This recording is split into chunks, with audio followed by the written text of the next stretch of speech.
সম্ভলের শাহী জামা মসজিদ মামলায় বড় আপডেট। মসজিদ কমিটির দায়ের করা মামলার শুনানি আগামী 18 আগস্ট পর্যন্ত পিছিয়ে দিল সুপ্রিম কোর্ট।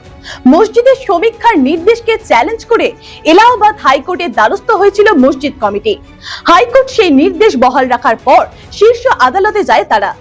এই মামলায় গুরুত্বপূর্ণ হয়ে উঠেছে 1991 সালের প্লেসেস অফ ওয়ারশিপ আইন এবং 2024 সালের ডিসেম্বর মাসে সুপ্রিম কোর্টে দেওয়া গুরুত্বপূর্ণ নির্দেশ। ঠিক কি নিয়ে এই আইনি লড়াই, কি বলছে আদালতের আগের নির্দেশ, জানুন বিস্তারিত প্রতিবেদনে। সম্ভলের শাহী জামা মসজিদকে ঘিরে চলা বিতর্কে আপাতত আরও সময় নিল সুপ্রিম কোর্ট। মসজিদ কমিটির দায়ের করা মামলায় শুনানি আগামী 18 আগস্ট পর্যন্ত পিছিয়ে দিয়েছে শীর্ষ আদালত। সম্ভলের একটি আদালত শাহী জামা মসজিদের সমীক্ষার নির্দেশ দিয়েছিল। সেই নির্দেশকে চ্যালেঞ্জ করে এলাহাবাদ হাইকোর্টে যায় মসজিদ কমিটি, কিন্তু হাইকোর্ট সমীক্ষার নির্দেশ বহাল রাখে। এরপর হাইকোর্টের সেই রায়ের বিরুদ্ধে সুপ্রিম কোর্টে মামলা করে মসজিদ কমিটি।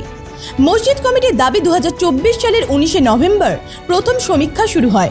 পরে 24 নভেম্বর দ্বিতীয় দফায় সমীক্ষা করা হলেও তাদের অভিযোগ দ্বিতীয় সমীক্ষার জন্য স্থানীয় আদালতের কোনো নির্দেশ ছিল না। এই মামলার সবচেয়ে গুরুত্বপূর্ণ হয়ে উঠেছে 1991 সালের প্লেসেস অফ ওয়ারশিপ অ্যাক্ট।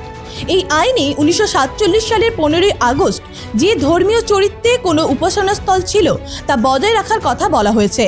অর্থাৎ কোনো ধর্মীয় স্থানকে অন্য ধর্মের উপাসনাস্থলে রূপান্তর করার দাবি এই আইনের আওতায় নিষিদ্ধ।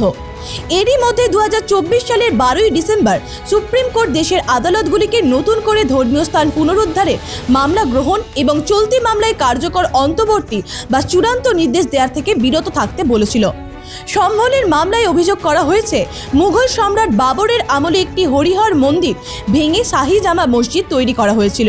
সেই দাবিকে কেন্দ্র করেই শুরু হয়েছে আইনি লড়াই। এখন 18 আগস্ট পর্যন্ত সুপ্রিম কোর্টের শুনানির দিকে নজর রয়েছে। ব্যুরো রিপোর্ট, জি বাংলা।